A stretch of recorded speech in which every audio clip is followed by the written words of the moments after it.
اكتر حاجتين ما بحبهمش في الشغل عامه، انك تكذبي في انترفيو، انك تروحي الانترفيو وتقولي انا بعرف اعمل الحاجه دي وانا اصلا ما بعرفش اعملها. احنا في سكاتش عاملين حاجه اسمها سكاتش سكول.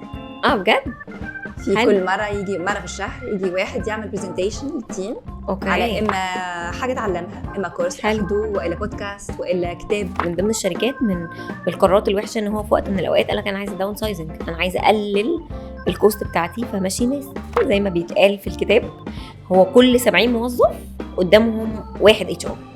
انا دوري دايما مش اتخاذ قرار، انا دوري نصيحه، انا بنصح كدور اتش ار. ومعروف عن الاتش ار ان هو الاتش ار ده شخصيه رخمه، احنا شخصيات رخمه يا جماعه عشان احنا بنطبق رولز.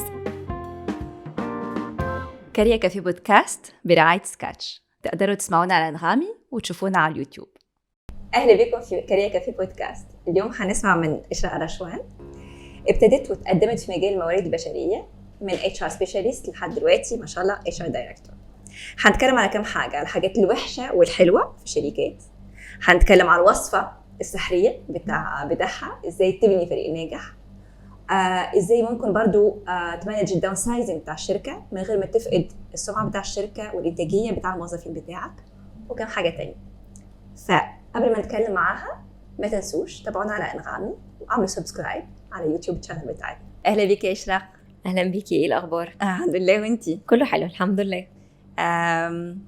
طب السكه ما كانش بعيده بقى قوي بقى؟ لا كانت قريبه جدا، انا شغلي في المعادي فبالنسبه لي كانت الدنيا قريبه خالص. وقلتي لي دي اول اكسبيرينس عندك في البودكاست؟ very excited. يعني انا متحمسه جدا لفكره ان انا هعمل بودكاست اول مره، فحاجه ريليتد للتخصص بتاعي او اللي انا بشتغل فيه، ده بالنسبه لي حاجه لطيفه يعني. طب يلا يلا.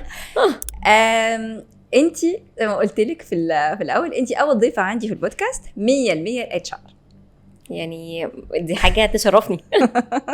وهي ازاي قررتي انك تبتدي في الاتش ار؟ قلتي لي حضرتك درستي اتش ار اصلا. انا اتخرجت من الجامعه، التخصص بتاعي فيها اتش ار، هي جامعه اسمها اكاديميه سادات، هي موجوده هنا في المعادي جنبنا برضو. كان لسه الميجور بتاع الاتش ار معروف زمان بفكره شؤون العاملين اكتر من ان هو اتش ار. بدأ يتغير سلايتلي كده او واحده ان الدنيا تتغير ويبقى كونسبت الاتش ار عند الناس مختلف، لا ده في حاجات تانية بس غير فكره الحضور والانصراف والحاجات اللي كنا بنعملها في الاول عن شؤون العاملين. ففي سنه اولى جامعه كانوا لسه بيفتحوا التخصص الجديد بتاع الاتش ار عندنا في الجامعه، فقلت لهم هو الاتش ار نيو واي، يعني الاتش ار مانجمنت هو كان والا شؤون related to the HR management. الشؤون العاملين كانت مين ليها علاقة بالحضور والانصراف والحاجات اللي هي الروتينية وورق الموظف وتأميناته الاجتماعية والكلام ده كله. لكن وقتها قالوا ال HR هيبقى في الجامعة بدراسة المانجمنت، بدراسة مختلفة، هو إدارة الموارد البشرية actually، إنك بتدرسي إزاي تديري الأفراد، مش ازاي تعملي الحاجات العاديه بتاعت الشؤون العاملين. طبعا هي رحنا او جينا هتبقى بارت من ان انت تعمليها من الاتش ار، بس هي برضو مختلفه. يعني الاتش ار بقى لا، تخصصات بقت واسعه جدا، الحاجات اللي جواه واللي بقى بيتخصص جوه بقت فيها حاجات كتيره مور سبيسيفيك، تقدري تخشي في تفصيله بقى ليها علاقه بالبرفورمانس، تفصيله اكتر ليها علاقه بالريكروتمنت، لا بقى حاجات بس ما بقاش متوقف على حضور الموظف وانصرافه والكلام ده كله. فانا في اولى جامعه لما قالوا بقى ان انت هتديري حاجه اسمها people management او الهيومن ريسورس مانجمنت، حبيت الموضوع especially ان انا من وانا في اولى جامعه عندي كوميونيكيشن مع اصحابي. انت لا الكوميونيكيشن بتاعتك لطيفه، اذا انت بتعرفي تقنعي اللي قدامك، بتعرفي تتكلمي معاه. فمن ساعتها بقى خلاص انا لقيت نفسي هنا في الجامعه دي ان انا هتخصص في الموارد البشريه في سنه ثالثه، وكنت مقرره ده من سنه اولى، كانوا لسه بيقولوا هنفتح، لا خلاص انا بقيت اتش ار معاكم. انت ويتنج ليست يعني. بالظبط. وكملت فيه. وكمان كان ليا يعني الحظ ان انا اول ما اتخرجت اشتغلت بالشهاده بتاعتي، يعني اغلبيه الناس ما بتشتغلش بشهاداتها طبعا، بس انا اول ما اتخرجت الحمد لله جات لي الاوبورتونيتي بتاعه الاتش ار ان انا ابدا في الاتش ار. فبدات بقى ان انا اشتغل على نفسي في الاتش ار، يبقى اكتر لواقع العمل اكتر من ان انا بدرسه بس كلام. رغم ان في الجامعه والله انا اكتشفت ان انا بعد ما اتخرجت يعني بشويه حلوين واشتغلت بقى في التخصص ان اللي بندرسه هو فعلا اللي بره. يعني انا اللي درسته جوه دي اول مره واحد يقول انا درست الحاجات اللي درستها في الجامعه انا خرجت طبقتها هي بالظبط بنفس الحاجات. فانا كنت من المحظوظين ان الحمد لله اول ما بدات الكارير بتاعي بداته في الميجر اللي انا تخصصت فيه في الجامعه، وبدات بقى اطور من نفسي فيه وازاي اقدر اكبر نفسي فيه، ورحت من شركه لشركه ومن شركه لشركه. انا من الناس اللي رحت شركات كتير اندستريز مختلفه وتعلمت فيها في كل حاجه مختلفه جدا الصراحه. فدي ما تفرق انك تكوني اتش ار حسب الشركه مثلا لما تغيري من شركه لشركه والمجال لمجال؟ الاتش ار نفسه كفانكشنز بتعمليها لا مش هتفرق قوي، بس في حاجات هتلمس معاكي. يعني مثلا فور اكزامبل ان انت بتتكلمي على شركه تخصص مثلا ريتيل، هي عندها محلات بكده. لما انا هكون جايه من ريتيل هبقى فاهمه الشركه، يعني الشركه دي بتدير الموظفين بتوعها ازاي، على عكس ان انا مثلا جايه من ريتيل ورحت سوفت وير، رحت تخصص تكنولوجي. فلا هو هنا اصلا طبيعه تعيينات الناس مختلفه، طبيعه الاتش ار في بعض الفانكشنز المختلفه، سبيشالي في التعيينات. هنا كنت بتعيني ناس سيلز مثلا فور اكزامبل، او ناس في البيزنس او ناس كده. هنا انت بتعيني ديفلوبرز، بتعيني كيو سي، بتعيني حاجات تكنيكال اكتر. فده اللي ممكن يفرق معاكي. يعني الناس لما باجي بعين حد مثلا بحب اختار من نفس الاندستري بنسبه كبيره، عشان خاطر هو هيجي مع الداتابيس بتاعته مع حاجته مع دنيته، هيجي بلاج اند بلاي، هيحط الفيشه ويرجع يشتغل على طول، يقول الدنيا فيها ايه. فده الاختلاف اللي موجود في فكره ان انت ما بين شركه للتانيه. لكن في بعض الفانكشن ثابته. يعني انت بتتكلمي على التعيينات بتاع الموظف، وانك تعملي اونبوردنج الموظف ويدخل ويبدا يتعامل مع الموظفين، دي هتلاقيها واحده. انك تعملي البيرول او المرتبات بتاعه الموظفين هتلاقيها ثابته. مش هتلاقي اختلافات في الاندستري ما بين شركه لتانيه. البرفورمانس الكي بي ايز بتاعتك مثلا انت بتحطيها، او مقاييس الاداء بتاعتك هتبقى مختلفه في انك تحطيها اسبر الفانكشن اللي الشخص بيعملها، بس الرولز بتاعتها ثابته. هي بس اختلافها في الجمل نفسها. بس حسب الاكسبيرينس بتاعي، يعني مش اتش ار بس الاكسبيرينس بتاعي يمكن من شركه لشركه الفانكشن والاداء بتاع الاتش ار ممكن محتاج يكون مختلف، سبيشالي في الكالتشر. عشان لو حسب الكالتشر بتاعه والبيئه بتاع العمل اللي مستنيينه من الموارد البشريه يمكن مثلا يكون مختلف. ولا الكالتشر هتبقى حاجه انت يا هي موجوده يا انت بتبنيها. يعني انت لو بتتكلمي على الكالتشر، لو في شركه مثلا هي شركه انترناشونال غير شركه لوكال، اللي بتكلم فيه انه مش هيتغير هو الفانكشنز، الحاجات نفسها. يعني انا بتكلم على تعيين موظفين، بتكلم على مرتبات، بتكلم على التاسكس والبروسيس اللي التاسكس او الديوتيز نفسها هتبقى ثابته. اختلافها ممكن يكون في مثلا في التعيينات بعين كالبرز مختلف.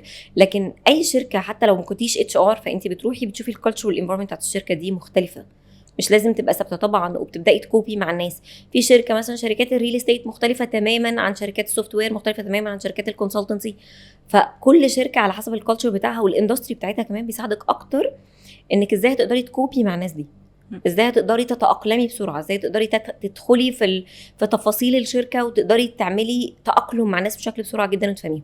سبيشالي الاتش ار لازم يعرف يدخل مع ناس بسرعه قوي، لان انا بالنسبه للموظف وانا مصدر ثقه.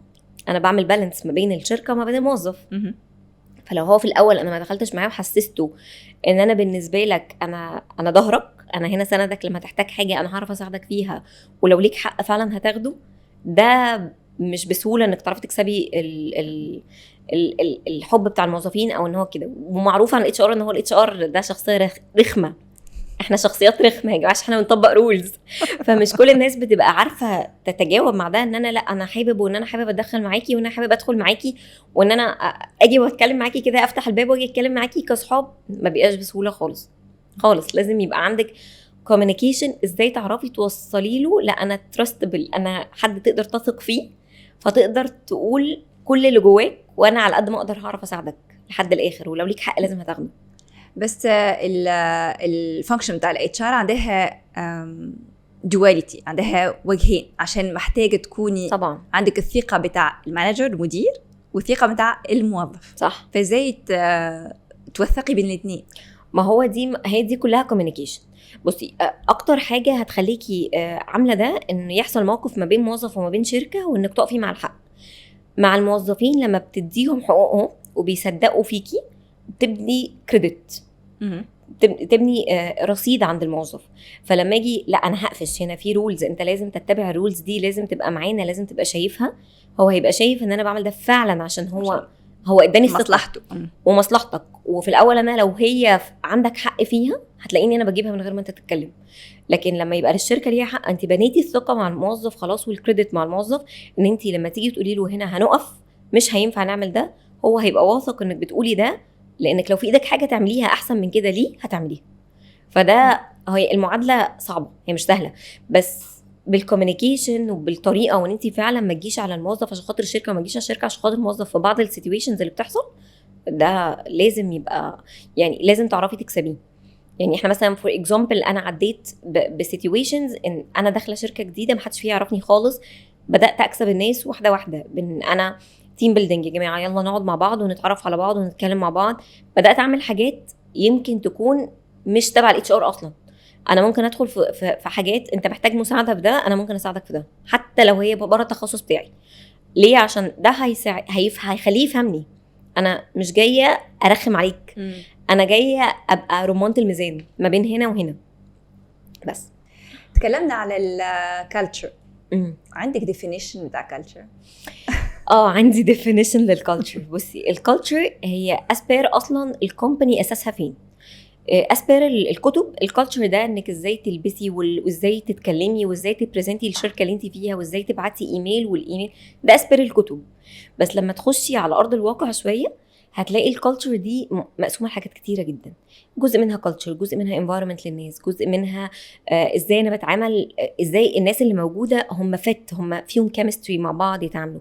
الكالتشر دي اسبير الكومباني شركه مالتي ناشونال، شركه لوكال، شركه انجليزيه، شركه مصريه، شركه صينيه، الكالتشر بتاعتهم بتطبق عليكي. انا شركه متعدده الجنسيات، فانا عندي من كذا حاجه هطبق على هنا الرولز اللي انا حطاها اسبير الكالتشر بتاعتي. يعني مثلا في بعض الشركات تقول لك لا انا الناس لازم كلها تيجي فورمال، الكالتشر بتاعت الشركه انا لازم اجي فورمال، لازم كلنا نستخدم الايميل، الكالتشر بتاعت الشركه كده. في شركات تانية مور كاجوال تقول لك لا انا ممكن استخدم الانترنال شانل بتاعتي او طريقه التواصل الداخليه، دي بالنسبه لي انف، مش لازم ايميلات، مش لازم كده. فهي بتبقى على حسب الكالتشر.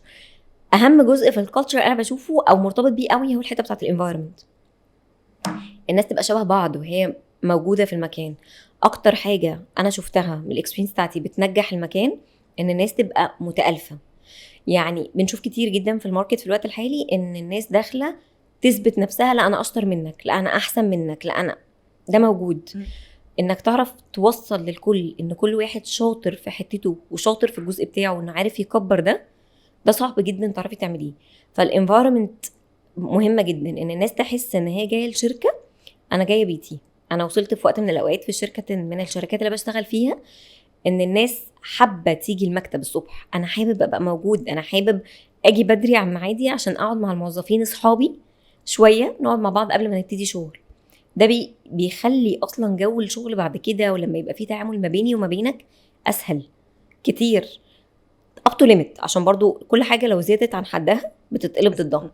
فهي up to limit، ان هي لا هي بتبقى كويسه جدا ان الناس تبقى اصحاب والناس تبقى عارفه تتعامل مع بعض. من ضمن الحاجات اللي انا بشوف ان هي مهمه بالنسبه للكالتشر كمان قوي، وانتي بتعيني الشخص اصلا في الاول لو هو جاي على موظفين اوريدي موجودين، لازم نعمل حاجه اسمها كالتشر فيت انترفيو. انا بعمل كالتشر فيت انترفيو ده بعد ما بيخلص بروسيس بتاعته خالص بتاعه المقابله. دي بتعمليها لما تقرروا انتوا هتعينوا الشخص ده؟ انا قررت تعملي دلوقتي كالتشر فيت انترفيو بالظبط. لو في الانترفيو دي تحسيه ان مفيش كالتشر فيت مش هتاخدوه، دي هتبقى مشكله كبيره جدا، لان هو في الاول الكالتشر فيت ده بيتعامل مع مين؟ مع الناس اللي هو بيتعامل معاها كل يوم. يعني انا بتكلم مثلا في فكره ان انا بعامل مثلا حد اي تي ده بيتعامل مع كل الديبارتمنتس، حد بيعمل اي تي هيلب ديسك، يعني مسؤول عن اللابتوبس، مسؤول عن حاجات، فده بيتعامل مع كل الاداره. فانا مين اكتر الادارات اللي بيتعامل معاها؟ مثلا فور اكزامبل اداره الماركتنج مثلا، لو هو والماركتنج مفيش ما بينهم وفاق، الموضوع هيبقى فيه حساسيه في التعامل. بس برضو خليني اكون اونست في حاجه، مش كل البوزيشن هقول عليها الكالتشر فيت انترفيو. يعني في حاجات بتبقى كريت، في حاجات بتبقى جنرال، هو بيتعامل مع كل الادارات في رولز معينه هيعملها كده. يعني انا بحب اعمل الاتش ار كالتشر فيت انترفيو، هيتعامل مع كل الادارات. بس الاتش ار بالذات انت من اكتر الحاجات اللي انت لازم تكسب ثقه اللي قدامك. طبعا. فانت لو مش فت للكالتشر بتاعته او مش في الكيمستري مع بعض هتبقى في مشكله. فده مثلا من ضمن الحاجات. في بعض الديبارتمنتس هم ما بيتعاملوش مع بعض كتير خالص. الديفلوبرز مثلا فور اكزامبل، لا هم اصلا في كوكب تاني، هم قاعدين في حته تانية غيرنا، هم ما بيتعاملوش مع ناس كتير قوي. هم منهم فيهم بيتعاملوا مع بعض، فهم تمام ما دام هم مع بعض خلاص. فعلى حسب البوزيشن في الاول في الاخر، بس في الاول في الاخر لازم يبقى فيه الكيمستري ما بينهم. اصل ده اللي هينجح الشغل. انا شفت ده في شركتي الحاليه، ان احنا لما بنينا environment الناس فيها حابه بعض، الشركه كبرت بسرعه جدا جدا، طلعت بسرعه جدا. ان فعلا الناس اللي موجوده عايزه تساعد بعض، مش بس بيساعدوا في شغلهم. انا ممكن اوريك حاجه انت ممكن تكون بتعملها بطريقه تسهل عليك الطريقه دي، عندي experience في حاجه تانية وهكذا. فانا شفت ده example حي موجود، ان لما الناس كانت حابه بعضها الشركه كبرت بسرعه قوي، طلعت بسرعه جدا. دي بحسك فخوره قوي بالنجاح ده. يس ده حقيقي. ممكن تفسرينا اكتر ازاي بنيتي هالتيم الناجحه اللي كبرت الشركه؟ هقول لك. معناتها من انت دخلتي امتى at which stage؟ معناتها كانوا في كام من امبلويي، دلوقتي فيه كام، وعملتي ايه؟ هقول لك. انا كان من حسن حظي في شركتي الحاليه، انا ليه براود بيها قوي او ان انا فخوره بيها جدا، لان انا عديت بيها بمراحل كتير جدا جدا. انا كنت تاني واحده في الشركه. يعني انا لما الشركه كانت بتبتدي كنت انا بادئه معاهم من قبل ما يبتدوا في مصر اصلا، فكنت رقم 2. يعني هي شركه انترناشونال؟ هي شركه تشاينيز، هي شركه صينيه متعدده الجنسيات، عندها في اكتر من دوله. كانت لسه بادئه في مصر، فبدات في مصر سبحان الله. انا يعني دخلت معاهم الشركه، عملوا لي هيدانتنج يعني. قبل ما ابدا معاهم باسبوعين كنت برتب معاهم الحاجات اللي في الاول، فده ساعدني قوي ان انا احط كل الحاجات من باد اكسبيرينس انا عديت بيها، احاول ابقى افويد كل الحاجات الوحشه واحاول ابني هنا كل حاجه حلوه. هنرجع الحاجات الوحشه بعد. هنلاقي كتير. فكان من ضمن الحاجات اللي انا كنت مبسوطه قوي ان هي حصلت، ان انا بدات معاهم من الاول خالص. بدات اختار الناس بالشكل اللي فعلا يبقوا كلهم فيه شبه بعض، بالناس اللي هتيجي وتقوم الشركه وتكبرها. فده كان بالنسبه لي يعني انا بحس ان انا عملت فيه، خدت فيه شوط كبير قوي، وعديت باكسبيرينس كتير، عديت وقت مبسوطين فيه جدا، وقت كلنا متضايقين فيه جدا، وقت كلنا عادي النورم بتاع وقت كلنا عايزين نخرج مع بعض ونساعد بعض. فعديت ups and downs في الشركه كتير قوي. فعشان كده انا بدات ان انا كنت رقم 2 في الشركه. احنا currently 1000 وي. فهي الحمد لله. عشان كده انا بحس ان انا فخوره ان الشركه كبرت، وانا كنت بتشوفي يور بيبي كده بيكبر قدامك وبتحطي فيه حاجات. تعبت كتير قوي في الاول، وانا ممكن اكون استقلت 3 4 5 مرات في الاول. لا انا مش قادره اكمل في السرعه، مش قادره اكمل ده حصل من كتر ما انت بتبني كل حاجه من الاول. فانت محتاجه كل حاجه دي وانت بتبنيها، عايز تبنيها بيرفكت. صعب قوي توصلي للبرفكشنزم ده، بس واحده واحده هتوصلي ليه. فكنت بحاول افويد كل الحاجات الوحشه اللي حصلت وابني من اول وجديد حاجات حلوه، والحمد لله انا قدرت اعمل ده. فعشان كده انا شايفه ان لا، هي الشركه كبرت وكبرنا بيها وتعلمنا منها كلنا كتير قوي، وقدرت اعمل كلتشر فيها بانفايرمنت الحمد لله الناس حابه بعض جدا، لدرجه ان الناس اللي بتبقى ماشيه دلوقتي مستقيله تقول لك انا زعلانه اني سايبه الناس، مش زعلانه اني سايبه الشركه قد ما زعلانه ان انا سايب الناس. الحب اللي ما بين الناس، ان الناس عايزه تساعد، ده مش بتلاقيه كتير. يعني انا اسمع في مقوله بتتقال ان هم people leave managers not companies. فلو leave managers، لا احنا هنا مانجرز كويسين قوي يا جماعه، فانا هنا بليف الكومباني مش المانجرز. فعشان كده انا بحس ان انا فعلا بده وصلت يعني لحاجه الواحد مش سهل ان هو يوصل لها. فعشان كده بحس ان انا فخوره بيها قوي. فلو تقولي لنا مثلا ايه البروسيس اللي عملتيه لو حد مثلا انا ستارت وعندي HR، ازاي الHR بتاعي ممكن تعلم الاكسبيرينس بتاعك عشان توصل وتكبر الشركه بتاعك؟ اول حاجه تعمل انجيجمنت ما بين الناس. انجيجمنت ما بين الناس دي حاجه مطلوبه جدا. انجيجمنت بقى على طريق ديبارتمنتس، على طريق الشركه كلها، على طريق يعني ايه انجيجمنت؟ انجيجمنت يعني ان انا اخلي الناس متوافقه مع بعض، ان انا اعرف اخليهم مرتبطين ببعض. يعني مثلا عندي اداره مبيعات وعندي اداره اوبريشنز، عمليات، بيشتغلوا مع بعض طول الوقت. ممكن اعمل تيم بيلدينج للاثنين مع بعض. اوكي. ازاي اخليهم متالفين؟ لازم يحسوا ان هم مش كل واحد بيشتغل لوحده في حته. انت نجاحك معتمد على نجاحي، ونجاحي معتمد على نجاحك. كل واحد فيه معتمد على التاني. يعني انا حضرت تيم بيلدينج قبل كده، كان بيتكلم عليه الكولابوريشن ما بين الناس، الكوبريشن ده ماشي ازاي. انا عشان انا اوصل للي انا فيه انا احتاجتك، فعشان وانت عشان توصل انت فيه احتاجتني. فده مهم جدا ان انتوا الناس تعرف تعمل ده ما بين الادارات. لو ده حصل، ده انت عديتي نسبه كبيره جدا. في ناس ما بتبقاش حابه بعض، في ناس طول الوقت بيتخانقوا. يعني مثلا اداره الاتش ار مع اداره الفاينانس هم عكس بعض تماما. الاتش ار ده طول الوقت عايز يصرف فلوس، وده عايز يكنترول الكوست او يحافظ على الفلوس، فيقدر طول الوقت في خناقات مع بعض. انا عايزه اصرف وانا عايزه احافظ. ازاي اقدر اقول ان انا عشان احافظ لازم اصرف، وعشان اصرف لازم احط في اعتباري ان انا حافظ؟ ده حاجتين مش سهلين خالص ان هم تعرفي تعملي ما بينهم توافق. التيم بيلدينجز، او ان انت تقعدي الناس مع بعض، او الناس حتى مش لازم تيم بيلدينج بمعنى ان هو انا هصرف من الشركه جامد قوي واروح اعمل تيم بيلدينج في حته كبيره. لا، ممكن تبقى خروجه لطيفه ظريفه، الناس تبقى تشوف بعض بره الشغل. احنا مش بس بنشتغل مع بعض يا جماعه، احنا اصحاب كمان بره الشغل. ممكن ازاي نقدر نتعامل مع بعض، ازاي نقدر بره الشغل احنا اصحاب وحبايب جدا، طب ما نطبق ده في الشغل. فده بارت من الحاجات المهمه جدا، ان الناس تقدر تخليهم متوافقين مع بعض او engaged together. يعني ان هم يقدروا يبقوا يعني معتمدين على بعض، فاهمين ان هم متألفين مع بعض. القصه دي لو انت بتتكلمي على culture وانفايرمنت، يعني نركز شويه على التيم بيلدينجز والانجيجمنت زي ما قلتي. ايه ما تحسب الاكسبيرينس بتاعك من الشركات اللي اشتغلتي فيهم كلهم، ايه نوعيه الايفنتس ولا الحاجات الاكتيفيتيز ممكن تعمليهم انت كاتش ار، وايه ايه دور الاتش ار، ايه دور المانجر برضو، إيه كل حاجه معتمده على الاتش ار ولا حتى المانجرز اي سبوز اللي حتى المانجر عندهم دور يلعبوه؟ وفي نفس الوقت وسؤال الاخر هو ايه مثلا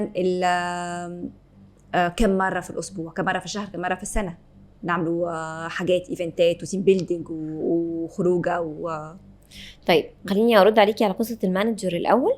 انا بعتبر ان كل مانجر هو اتش ار في تيمه، لان هو بيعمل كل حاجه الاتش ار جوه التيم بتاعه. هو بيخلي الناس تثق فيه، بيخلي الناس لازم تبقى حابه بعضها، بيخلي الناس طول الوقت اكتيفيتيز ما بينهم وما بين بعض. لازم عشان خاطر هم تيم، هم تيم واحد، فهم لازم يبقى حاجتهم كلها متناسقه مع بعض. فكل مانجر هو عليه دور اتش ار. يعني انا اتش ار دوري ان انا بادفايس، انا بدي لك النصيحه، انا بدي للمانجر ده النصيحه. انا دوري دايما مش اتخاذ قرار، انا دوري نصيحه، انا بنصح كدور اتش ار. فانا هروح انصح المانجر ان انت الاحسن تعملها في كذا. فكل مانجر موجود هو بيعين، هو بيتشك الشخص ده البرفورمانس بتاعه عامل ازاي. فكل دور للاتش ار المانجر بيقوم بيه على قسمه او على ادارته. فانا بشوف ان المانجر دور مهم جدا. طبعا هو لو الاتش ار بس اللي بيحاول من غير المانجر فاحنا كاننا مش موجودين. هو احنا كلنا لازم نبقى موجودين مع بعض. طب فين الفاصل؟ يعني ايه امتى الدور بتاع المانجر ينتهي ويبتدي الدور بتاع الاتش ار؟ لا، هو دور المانجر مكمل، هو بعد المانجر بيكمل الاتش ار. يعني المانجر دلوقتي حط الكي بي اس بتاعت الموظف وقال لك انا دي الكي بي اس بتاعته او دي مقاييس الاداء بتاعته. الاتش ار هيراقب ده. انا هراقب بعد المدير حطها، انا هراقب بعد المدير. انا طبعا بحطها، بساعده، بديله ادفايس فيها، بساعده في ان هو يحطها. كل واحد بيكمله التاني. لكن فاصل انا كاتش ار حتى لما بيبقى حاجه ليها خاصه بالاداره انا برجع فيها لمديره الاول. انا عندي شخص فلاني البرفورمانس بتاعه او الاداء الوظيفي بتاعه مش حلو، انت محتاج تركز على ده، محتاج تشوف ده، محتاج تركز معاه اكتر، وانا كمان هدخل معاك في التركيز. فاحنا مكملين لبعض، مش فكره هو بيخلص دور او فاصل انا ما بيني وما بينه. هو انا بشتغل على ادارات، هو بيشتغل على ادارته. فهو شركه صغيره جوه شركه كبيره، لكن انا لازم اعمل والتنسيق ما بين الادارات كلها، ما كل اداره بتسمع في اداره تانية، في ورك فلو ماشي او تنسيق في الوظيفه في طريقه الشغل. ده بتبقى كارثه لما يبقى في مدير مش حابب مدير تاني اصلا، يعني مش بس موظفين، لا دي مديرين بقى، احنا دخلنا في مديرين، لو تبقى بوليتكس ومشاكل بتبقى حاجات لا احنا لازم الدنيا تبقى مور سموث، احنا كلنا معتمدين على بعض. فانا بشوف ان المدير دوره مهم جدا في فكره هو بيسبورت الاتش ار، والاتش ار بيادفايس المدير، يعني احنا بنكمل بعض بكل المقاييس. وانا مش بحب اقول عليها مدير قوي قد ما هي ليدر، لان هو الليدر اكتر من المدير. يعني المدير ده بيبقى ريستريكتد قوي، انا من مدرسه الليدرز اكتر. يعني انت الليدر ده بيبقى مدير، الليدر ممكن ينفع يبقى مدير لكن مش دايما المدير ينفع يبقى ليدر. فده بالنسبه لقصه المدير. اوكي نرجع للنجاح بتاع الفريق. اوكي. قلنا اول بوينت او النقطه هي الكالتشر، بتعمليها ازاي الكالتشر والانجيجمنت. اوكي. التاني ايه بقى في الوصفه بتاع الفريق الناجح؟ انك تعيني كاليبرز كويسه. التيم بتاعك الاول، تكوني تيم بتاعك، التيم بتاعك يبقى كويس قوي. وعشان تكوني التيم لازم تجيبي كوادر بشكل ان هو يبقى عارفه الطالب الشقي والشاطر في نفس الوقت. انت تحاولي تدوري على ده. انا مش عايزه طول الوقت حد قاعد راسه في اللابتوب بيشتغل طول الوقت، لا، هو في كده وفي كده، في وقت بنبقى فيه مرحين وفي وقت احنا عايزين الشغل. فانا عايزه الطالبه او الطالب الشقي قوي وفي نفس الوقت شاطر قوي، انا دايما بدور على ده. وطبعا يبقى عنده الخبره بتاعت الحاجات اللي احنا بنتكلم فيها. تكوين التيم ده اساس من اساس نجاح الاداره بتاعك. الاداره بتاعتك دي قايمه على التيم. انا بحس ان برضو عشان يبقى معاكي يتقال ان الاداره دي ناجحه، مش بس قايمه عليا خالص، بالعكس، ده انا ممكن ما يكونش عندي خبره مثلا كمدير في جزء معين واجيب حد شاطر فيه جدا، فلما اجيب حد شاطر يكمل القصه دي. مش شرط يبقى المدير هو اللي شاطر، لا، هو المدير شاطر او كل حاجه هيوجه الناس اللي تحته، بس مش عيب ان الموظف يبقى متفوق في حتته جامد جدا ويتعلموا من بعض عادي. انا مش ضد ان المدير يتعلم من الموظفين ولا الموظفين يتعلموا من المدير. هم اصل هي تو ويز كوميونيكيشن، يعني انا ده طريقين رايح جاي. انا هدي لك شويه معلومات وانت هتديني شويه معلومات. انت ممكن تبقى شاطر، يعني موظف شاطر جدا فتديني افكار تنور لي حاجات، نعمل عصف ذهني بيسموها كده. فهي بتبقى ماشيه بينج بونج كده، يعني شويه تروح عندك شويه تيجي عنده. تكوين التيم دي حاجه مهمه قوي، وتبقي فاهمه كويس قوي انا ايه العناصر اللي انا محتاجاها عشان التيم ده يبقى تيم متكامل. يعني انا مثلا لما بدات الشركه، في الشركه الحاليه كنت محتاجه في تخصصات معينه جوه الاتش ار. فانا انا شركه صينيه، فكنت بدور على حد ممكن يكون حد بيتكلم صيني في الاول عشان خاطر يساعدني في ان انا اعرف يبقى تتعاملي مع هو الصينيين الانجليش بتاعهم مش احسن حاجه في الدنيا، يعني هو كده بس الحمد لله ان ربنا رزقني بناس كويسه بالانجليش بتاعها بس تسهل عليكي شويه حاجات في الاول لحد ما الدنيا تمشي. فانا كنت بدور على ده، كنت بدور على ناس فاهمه في تخصصي. يعني انا الاندستري بتاعتي في التخصص، مثلا لو بتكلم على الاورجانيزيشن ديفلوبمنت او تطوير المنظمه، ده حاجه من ضمن الحاجات اللي كنت بدور عليها بالتحديد. حد شاطر في فكره تعيينات في التخصص ده. يعني انا دلوقتي عايزه حد في التخصص ده، انا التخصص ده مثلا بتكلم في مجال السوفت وير، فانا هجيب حد اوريدي من السوفت وير عشان خاطر يسهل عليا.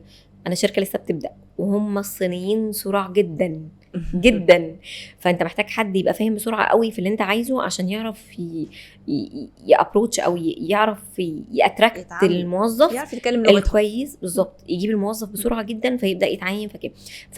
انك تبقي فاهمه في العناصر اللي انت عايزاها عشان تقولي ان التيم بتاعي تيم متكامل، ده مهم جدا جدا. تكويني بقى التيم نفسه، لو انت بتتكلمي على التيم سواء كان على السكيل الصغير اللي هو اداره او على الشركه نفسها، ده في غايه الاهميه. يعني انا اول ما ابتدينا الشركه، اول 3 4 5 موظفين اتعينوا هم اللي حددوا ان الانفايرمنت بتاعت الشركه تمشي على الطريقه دي. واحنا شبه بعض، انا دايما بمثلها بان انا علبه فشار بتطرقع، فهو لو مش شبهي خلاص هو خرج بره العلبه. هو احنا بنفضل نطلع بس ما بنخرجش، يعني احنا في الاطار بتاعنا. يوم هخرج بره هبقى انا مش شبهكم، فدايما اقول كده، هو اللي مش شبهك هيطلع بره. فاول ناس بتتعين في الشركه اكتر ناس بتقولك انا هعين موظفين او تيم شكله عامل ازاي. ده من وجهه نظر الستارت اب، غير لو انت داخله على مكان اوريدي موجود فيه ناس، فانت هتتاقلمي مع اللي موجود. لكن انا بتكلم من واقع الخبره بتاعتي مثلا في الحاجه دي. انا اول 5-6 عينتهم بالطريقه اللي انا عايزاها، بقت الانترفيوز او المقابلات لما بتحصل بالطريقه اللي احنا شايفينها مظبوط، بقت الناس اللي بتيجي شبهنا عارفه تتعامل معانا، ما خرجتش بره علبه الفشار. الا بقى لو خرج فخلاص هو فعلا مش شبهنا، فده احسن له واحسن لي، هو مش عارف يتاقلم معايا وانا مش هعرف اتعامل معاه. قلنا الكالتشر، تكوين اختيار الكوادر اول حاجه، تكوين الفريق، وبعدين هما دول 3 توب 3. هما دول من ضمن الحاجات المهمه. الانجيجمنت بقى ما بين الناس، ازاي تعملي بقى الاكتيفيتيز ما بينهم. على فكره الاكتيفيتيز مش لازم تبقى كل شهر، الاكتيفيتيز ممكن بشكل سكيل صغير جوه الاداره او جوه ادارتين 3 كل شهر. من ضمن الحاجات اللي بسطت بيها مثلا ان انا كنت بشوف مين اشطر واحد في كل حاجه. يعني مثلا عندي حد شاطر، هناخد اكزامبل بسيط عشان بس ايه يبقى موضح. اكسل، حد شاطر في الاكسل قوي. طب يا جماعه احنا ممكن نعمل راوند اكسل للناس اللي مش شاطره في الاكسل في الشركه. ده بتلاقيه من اداره 1 واداره 2 واداره 3 واداره 4، ناس مختلفه. فبدات ينجيجوا مع بعض، يدخلوا مع بعض، يتناقشوا مع بعض جوه تريننج. هو فعلا مش مكلفني اي حاجه خالص. فمش شرط ان التيم بيلدينج اللي بتكلم عليه يبقى كوست عالي وان احنا لازم نروح مكان يعني نخرج ونعمل معناتها ممكن تكون حاجه زي كده معناتها ديفلوبمنت بالظبط، تريننج، حد يعلم حاجه. احنا في سكاتش عاملين حاجه اسمها سكاتش سكول. بجد في كل مره يجي مره في الشهر يجي واحد يعمل برزنتيشن للتيم على اما حاجه اتعلمها، اما كورس اخده، والا بودكاست، والا كتاب قراه ويعمل. انا بعمل ده في التيم بتاعي، ان احنا بندي تاسكات، كل واحد هيذاكر حاجه معينه وبنعمل سكادجول للتريننج. احنا عندنا النهارده اكس هيدي التريننج ده لبقيه التيم، بس حاجات كلها بتبقى متعلقه بنفس الاداره الصراحه. لكن انا بعمل ده انجيجمنت اللي هو احنا كده في بروجكت مثلا. بروجكت ده يا جماعه ممكن يكون بروجكت ملوش علاقه بالشركه، احنا بروجكت عايزين نعمل حاجه، ناخد اكزامبل بسيط قوي، اوتنج. مين المسؤول عن الموضوع ده في الشركه؟ هيبقى فلان وفلان وفلان من ادارات مختلفه. تخليهم بقى يقعدوا يتخانقوا مع بعض، احنا هنروح المكان ده، لا هنروح المكان ده، لا هنروح اكتوبر، لا هنروح التجمع.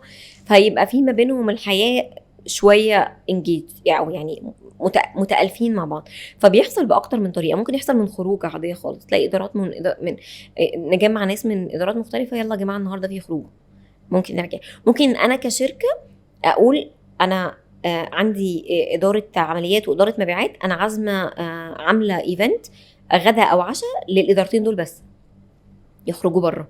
ما بيبقاش الموضوع مكلف، وفي نفس الوقت الموضوع بتبقى عارفة إن هم بيتعاملوا مع بعض بره الشغل. فالدنيا بتبقى كده. فمش لازم تبقى كل يوم ولا كل أسبوع ولا كل شهر، هي يعني راندم، يعني مش بمواعيد. طول ما تحس إن الدنيا تمام زودي ده، ما قللي في ده. الوقت يسمح دلوقتي فنعمل كده، الوقت ما يسمحش دلوقتي فهنستنى شويه. بس حاولي تحافظي بكل الطرق انك انتي تبقي جوه الشركه ظابطه الحته دي، ما تقعش مني، ما تخرجش عني، عشان ما يبقاش بقى حده انه انا جايه بقى من 9 ل5 اخلص الشغل اللي عليا وعلى قد فلوسكم، شكرا باي باي. بس ما تحسيش اللي فيه ممكن ناس تقول لك مثلا ما تيماجن لو حد مش متجوز وما عندوش عيال، فاين، يمكن يخرج يعمل اصحاب ومش عارف ايه. لو واحد عنده عيال في البيت، هاتهم معاك. صدقيني احنا مثلا في حاجات مثلا زي كاس العالم، احنا مثلا اجرنا مكان كبير وقلنا الناس كلها تيجي، اللي عايز يجيب اهله، اللي عايز يجيب ولاده، هنتفرج على الماتش كلنا سوا. وجبنا سام سناكس وحاجات بسيطه. كان انا مش فاكره صراحه كان ماتش ايه وايه، بس هي كانت مصر وحد، انا مش فاكره كان ايه وايه. فاتفرجنا على القصه. انت الروح دي اصلا روح التشجيع، وتلاقي ناس بقى ايه ده هو انت اصلا هنا، عارفه، وبتشجعي كلنا بنشجع نفس الدوله في نفس الحاجه. احنا يا جماعه شبه بعض، احنا كويسين، احنا حلوين. فما عنديش مشكله خالص. مش لازم ان احنا نبقى، ومش كل الناس لازم تيجي. يعني هو حد ممكن يبقى عنده ظروف ما يعرفش يجي دلوقتي. احنا من ضمن الحاجات اللي عاملينها عندنا في الشركه، عندنا انترتينمنت روم فيها بلاي ستيشن وفيها بيبي فود وفيها حاجات كده. يا جماعه ماشي، احنا ساعات ممكن نعمل كومبيتيشن ما بين الادارات، عشان طبعا ما نضيعش وقت الشركه عشان الناس هتشوف الحاجات دي كده. لا، كومبيتيشن ما بين الادارات. احنا في النهارده الناس تدخل تسجل اساميها في الكومبيتيشن اللي هتحصل دي، في المسابقه اللي هتحصل دي في البلاي ستيشن، وطبعا الناس كلها الشركه كلها بتسجل فيها، وتبداي تعملي تنسيق ما بين ان حد كده وحد كده. الشخص المسؤول عن الجزء ده عندنا في الشركه مسمينه هابي اوفيسر. هو شخص مبسوط، يعني بيبسط الناس، هو دوره ان هو يبسط الناس. فده مش لازم نبقى بره، مش لازم تبقى حاجات very simple تقدري توصلي بيها اللي انت عايزاه. بالنسبه للتيم بتاع الاتش ار، قلتي انت كنتي تاني واحده دخلتي في الشركه. اول حد كان بيتكلم صيني عشان هي شركه صينيه. فامتى تقرري اللي محتاجه اتش ار تاني؟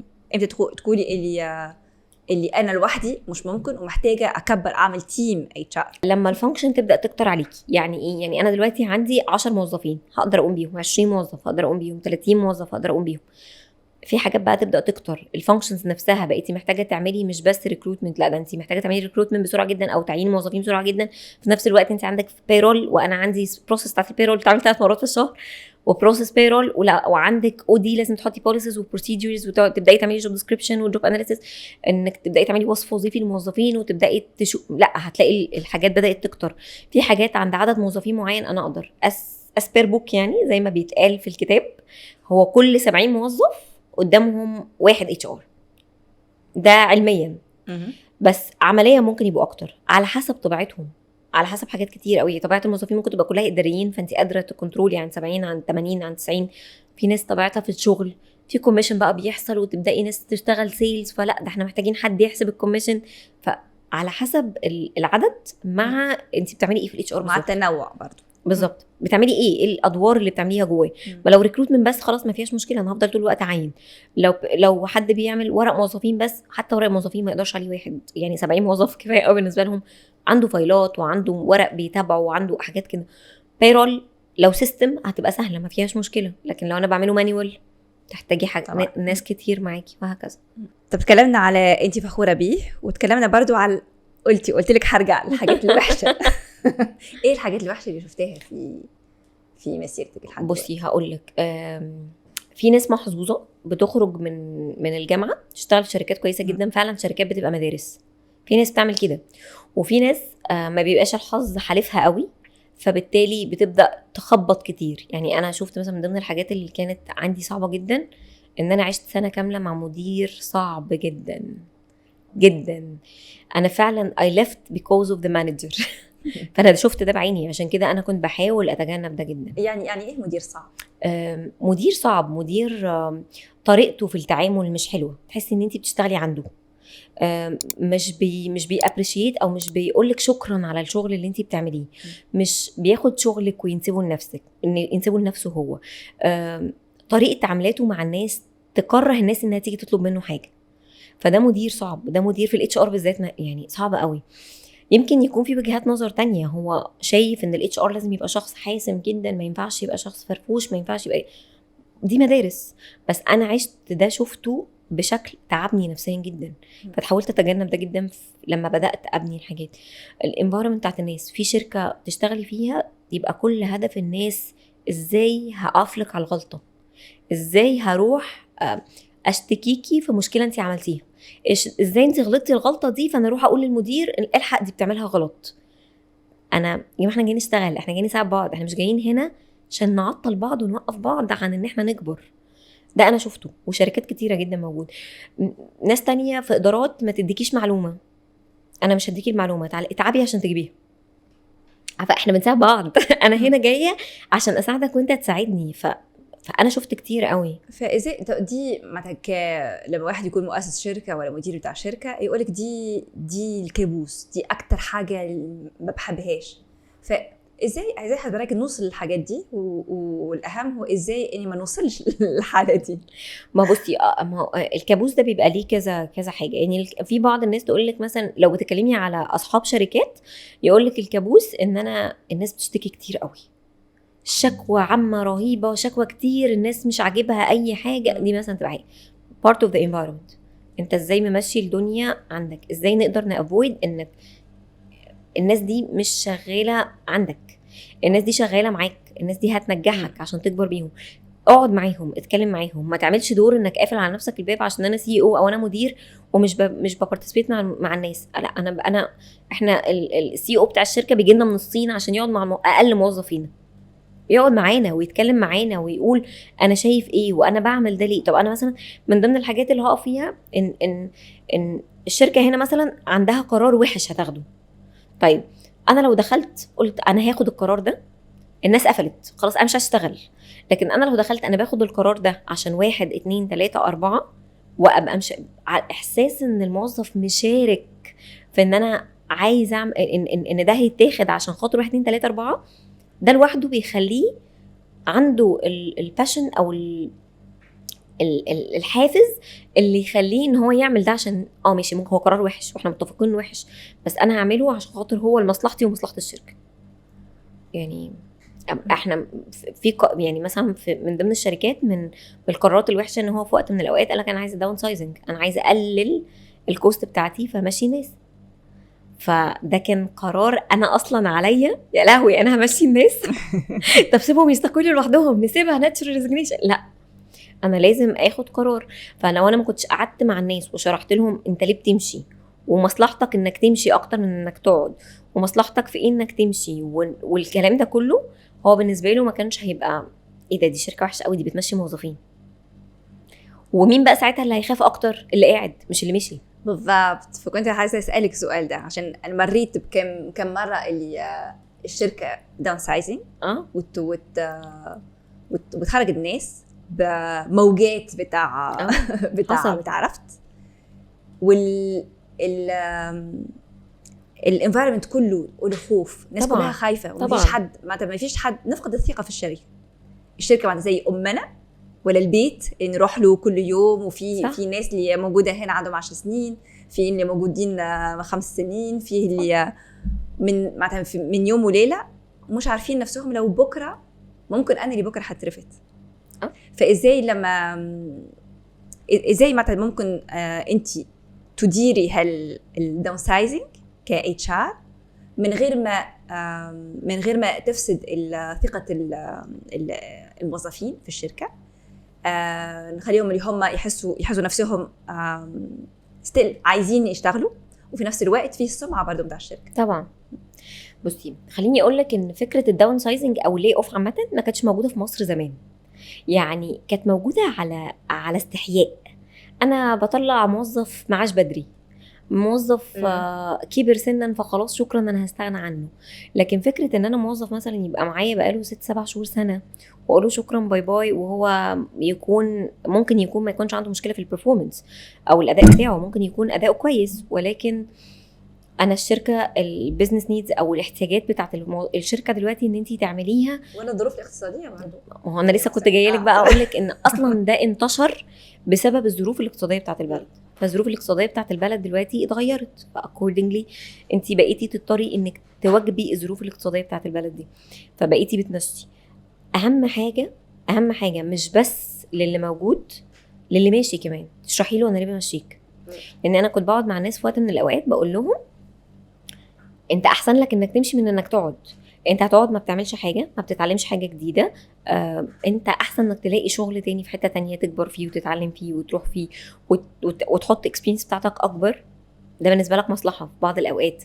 فانت هتقعد هنا مش هتعمل حاجه. فعلا في ناس كانت بتقعد ما بتعملش اي حاجه، فمصلحه ليك انك ممكن تمشي. اهم حاجه بقى انك تعرفي تشرحي احنا ليه بنعمل ده. يعني انا ليه بعمل داون سايزنج دلوقتي؟ انا مشكلتي فين؟ انا مشكلتي ما وصلتش بريك ايفن بوينت، ما وصلتش نقطه الالتقاط ما بين الكوست بتاعتي والريفينيو اللي انا المفروض اجيبها عشان خاطر اقدر اكمل من الشركه. فانا الناس اللي قاعده انا لازم اشرح لها ده كويس قوي. انتوا بالنسبه لي عناصر اساسيه مهمه جدا في الشغل عشان اعرف انجح، عشان اقدر اعدي منكم البريك ايفن بوينت مثلا او النقطه دي. لازم الكوميونيكيشن مطلوبه جدا، وكوميونيكيشن حلوه.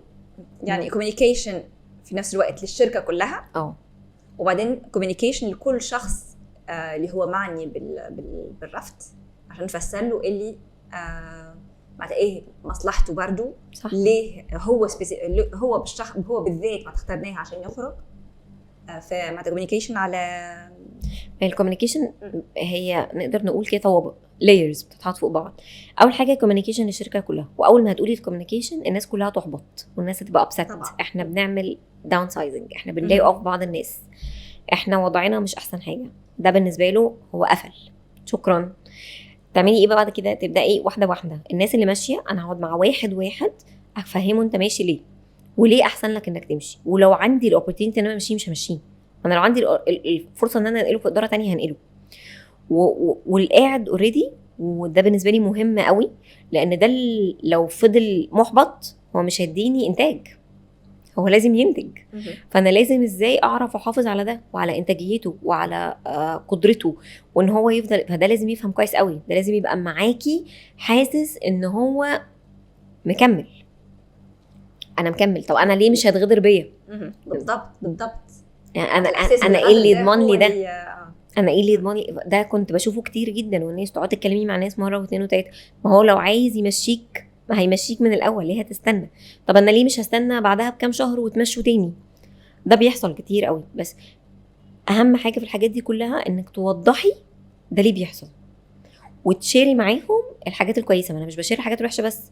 يعني انا بعد مثلا فتره اللي اوف اللي حصل والناس خلاص محبطه، وبدانا اهو نبدا بقى الناس تبدا تدي تاني، وحصل انتاج حلو جدا. يا جماعه احنا عندنا سيلبريشن، احنا هنتبسط النهارده عشان احنا مثلا وصلنا الانتاج بكذا. فهم هنا ايه ده؟ طب الحمد لله دي الدنيا بدات تتحسن. ده كان قرار مظبوط ان الدنيا ان احنا نعمل لي اوف دلوقتي عشان نقدر نكنترول الكوست، فنقدر نوصل اللي احنا فيه ده. وهكذا تبداي بقى تحطي لايرز، شاركيهم في الحاجات. المشاركه دي مهمه قوي. المشاركه ده على نحو التيم، على نحو الشركه. طبعا مش بتكلم ان احنا بنشارك في اصغر موظفين بتفاصيل التفاصيل، بس كون انه يبقى حاسس ان هو مشارك في الحدث ده. يعني هو بالظبط زي ابنك او بنتك لما بتيجي تتكلمي معاهم تقولي لهم احنا هنروح النهارده النادي عشان بكره هنروح عند ننام، فاهمه؟ فهي الفكره كده. هي انتي ايه رايكم، نروح النهارده نادي ولا نروح بكره عند ننام؟ هي بتبقى مش كل التفاصيل. يعني انا مش هروح اقول لبنتي يا ابني انا معيش فلوس، بس ممكن اقول لهم في وقت من الاوقات احنا لازم نروح النهارده النادي ومش هينفع مثلا نسافر، ايه رايكم؟ عشان كده. فهم كون ان انتي تحطيهم بيشاركوا بحاجه بسيطه قوي، حاجه بسيطه، بس كون ان هو يحس هم عاملين زي الاطفال. انا بابا وماما موجودين، ده الاب والام الكبار اللي في الشركه، والناس بعد كده ماشيه ان انا بشارككم معايا واحده واحده عشان خاطر نقدر نكبر ببعض، نكبر بيها سوا. عايزه ارجع لما قلتي الاختيار بتاع قلتي ايه؟ الشقي الناجح. الطالب الشقي والناجح في نفس الوقت، وشاطر، شقي وشاطر. فازاي تختاريه؟ ايه التيبس بتاعك انت لما تعملي انترفيوز مثلا؟ ما هو ده على حسب الكاركتر نفسها. يعني هو ناجح ده او شاطر من شغله، هو فاهم في اللي انا عايزاه فيه. يعني انا بعين حد في الاتش ار مثلا فاهم في البرفورمانس او في التقييم الاداء، هو شاطر في تقييم الاداء، بيعرف يحط الرولز او بيحط المعايير اللي هي على اساسها هيقيس الاداء، بيعرف ازاي لما الموظف بالنسبه له يقع يلحقه، يعرف ازاي لما الموظف هنا تكاسل في حاجه انا اعرف ازاي انشطه تاني ان هو يرجع يعمل حاجه. فدي فكره الشطاره. الشخصيه بقى دي معتمده على الشخصيه في حاجات كتيره جدا. انا شخصيه فرفوشه جدا فيوم ما هختار مش عارفه اختار حد طول الوقت حاطط راسه في اللابتوب، انا عايزه حد فرفوش معايا. فده بيبان من طريقه الانترفيو، طريقه الكلام. مش بس ببقى بساله في حاجات خاصه، لا انا ممكن اخرج في الانترفيو كانها دردشه.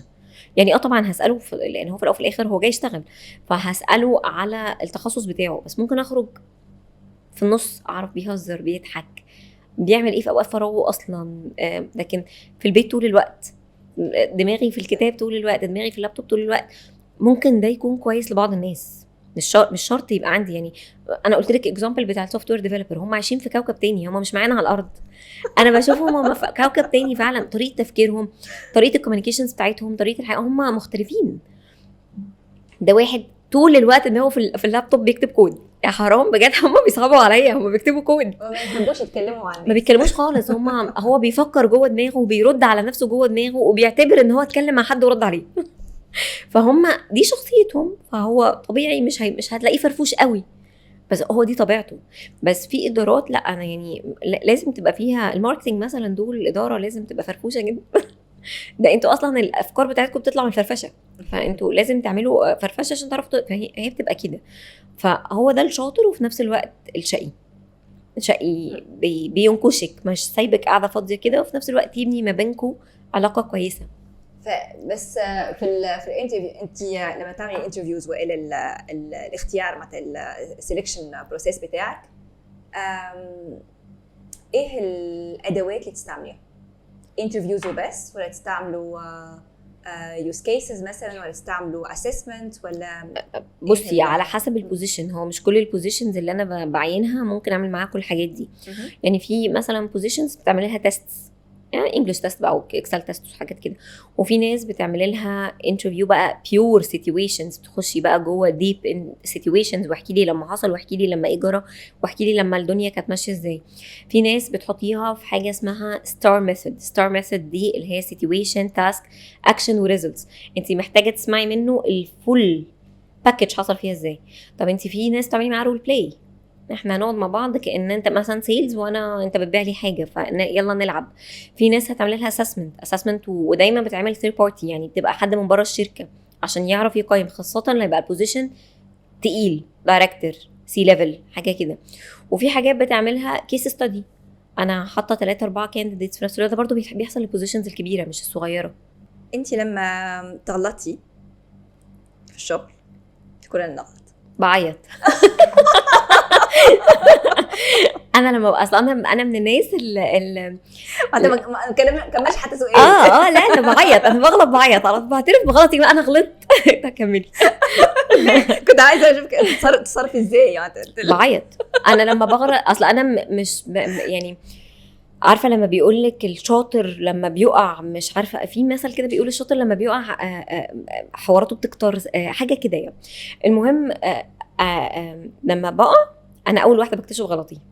يعني انا لما بغلط انا غلطت، برفع سماعه، انا فعلا ده حصل، انا رفعت سماعه. اصل غلطتك هي غلطه الشاطر ب1000. فغلطتك كبيره، يعني هي الغلطه حتى لو صغيره جدا بالنسبه لي انا هتبقى كبيره قوي، لان انا مش ببقى متعوده ان انا بغلط. أو طبعا بني ادمين كلها بتغلط، وانا كمان بغلط عادي، بس في غلطات تستحمل وتعدي ونقدر نداري عليها ونعالجها بسرعه جدا. وفي غلطات اللي هو انا بعتبرها بقى دي بالنسبه لي غلطه، انه لا انا ازاي عملت كده. فأو بعيط، انا بحبس نفسي في الحمام وبدخل اعيط لحد ما بقى استرجع قوتي كده، وارجع اقول ايه، لا خلاص انا هعرف احلها، انا هعرف اظبطها. اتكلم بقى مع مديرتي واحكي لها الدنيا حصلت فيها ايه، الدنيا فيها كده يعني. انا صريحه جدا. انا في بعض الحقيقة لا بغلط بعيط. بس طبعا يعني مش في كل الغلطات عشان اكون صريحه، طبعاً. بس الغلطه الكبيره انت يصعب عليكي نفسك ان انت بعد ما بنيتي كل حاجات كتير قوي وبقيتي شاطره في حاجات كتير قوي وكبرتي فيها، تغلطي غلطه كده ممكن تبقى بسيطه قوي تحسسك ان هو ليه ده حصل، انا ليه كده. فهو ممكن يجي الغلط ده من نتيجه ضغط شغل، من نتيجه بقى ستريس، من نتيجه حاجات كده. بس اوكي نعيط. بس برجع عليها بعد كده بالضبط، نعترف بيها طبعا ومع المدير ونشوف ازاي. اقول لك على حاجه، اكتر حاجتين ما بحبهمش في الشغل عامه، انك تكذبي في انترفيو، انك تروحي الانترفيو وتقولي انا بعرف اعمل الحاجه دي وانا اصلا ما بعرفش اعملها. ليه؟ لان اللي قدامك لو فاهم فيها قوي هيزنقك، فهتطلع شكلك وحش قوي.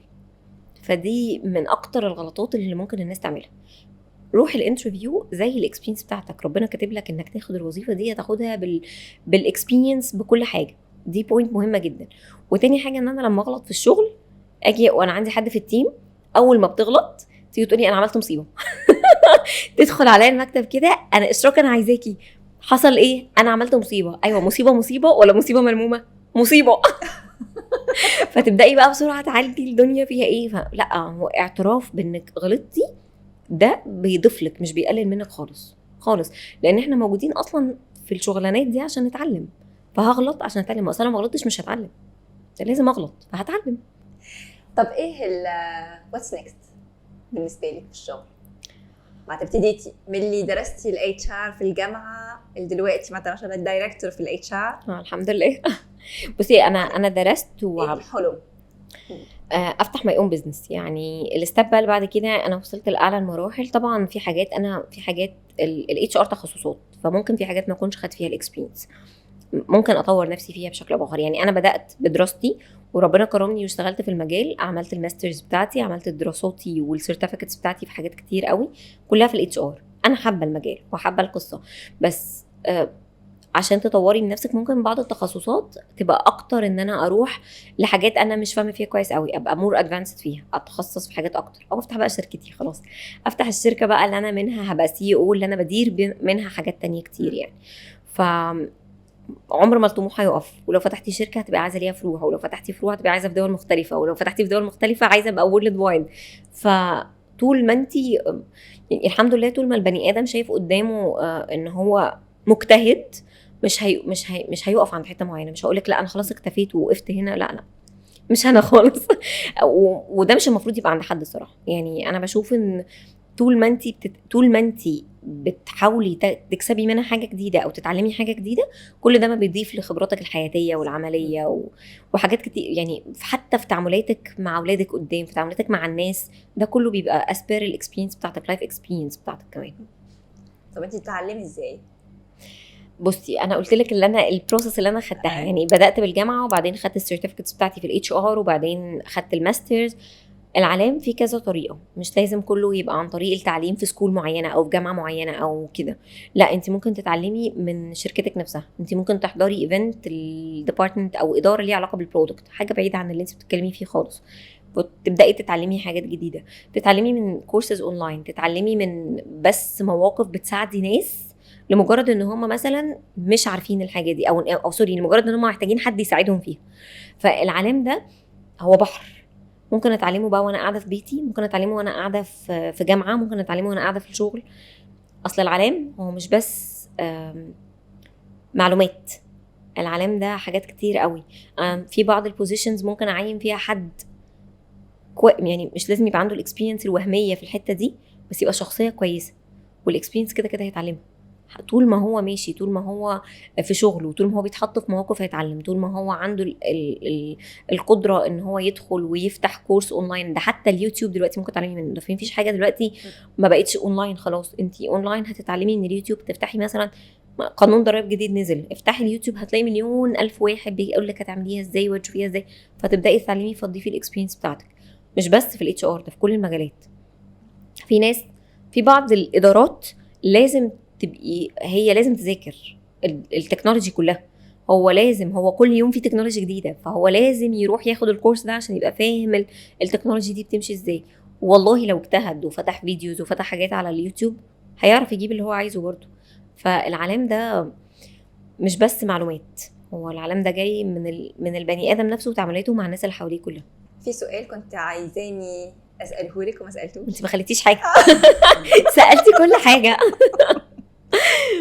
اوكي، طب سؤال الخاتمه قولي. هو لو تلخصي مسيرتك في كلمه هتكون ايه؟ كفاح. انا كفحت كتير قوي. الحمد لله. لا ومبسوطه بالنتيجه، اللهم لك الحمد والشكر. يعني اللي انا وصلت له دلوقتي ما كنتش بحلم بيه، بس يعني كنت بتمناه، وعمري ما حلمت ان انا هوصله في وقت من الاوقات، بس الحمد لله ان انا وصلت له. يعني ان شاء الله لسه عندك كفاح ولسه يا رب. ولسه عندك نجاح. يا رب. ميرسي يا شا. انا اللي ثانك يو ليكي جدا، وبجد كنت مبسوطه ان انا معاكي النهارده. طب كانت ايه الاكسبيرينس بقى؟ حلوه جدا. لا انا مبسوطه يا حاسه عايزه اكمل. يلا نكمل. لا فعلا مبسوطه قوي، الاكسبيرينس حلوه قوي، والبروجرام نفسه الفكره بتاعته عجباني قوي.